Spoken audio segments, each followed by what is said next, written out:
One other issue that I want you to talk about is corruption within the EFCC. How far have you gone with your task of sanitizing the agency itself? Thank you very much for that question. One of the major issues I took on my assumption of office is the issue of internal cleansing. I didn't hide it. The first 3 months after my assumption of office, I wrote a letter, as it were, an intranet to all my staff. That was where the issue of people saying that I said that my staffs are corrupt. That's where the issue came on. I wrote a friendly letter to all my staff, and I made them understand the need for us to have integrity. And between me and you, sir, you can't do this work when your hands are soiled.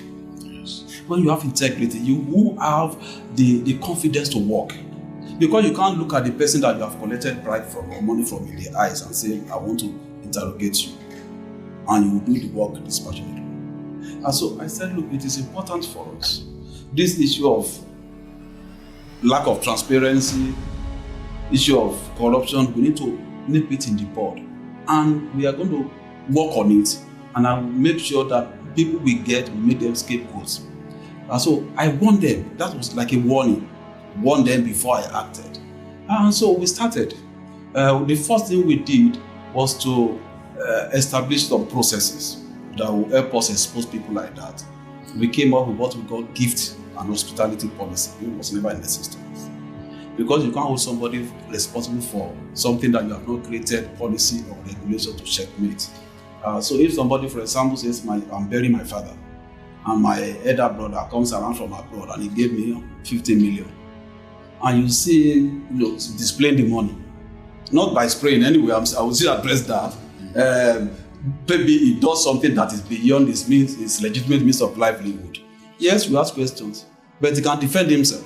You can say, my friends contributed money, people I know contributed money. You can't stop that. So what we have done now, in order to strengthen our position, we say, look, there is a limit to what you can get from people. Even if it's a legitimate gift, by virtue of the work we do, there is a limit to what you can collect. And even when you collect it, there is a process to follow. There is a register we have opened, put it there, so that when issues come up, we can defend you. So that's what we have done with that. We also carried out, we also told them, look, declare your assets. That was the first thing I did when I got to office. And we carry a check on that, so that for everybody. Because if you have to do this work, it's like coming to equity. Your hands must be clean. So having done that, we set up our disciplinary panel. Those who have had pending cases that have not been attended to, allegations of corruption and all that, we dealt with all that.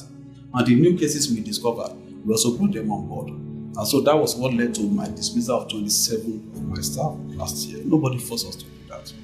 But being an insider, I know that you cannot do this work when your hands are soiled.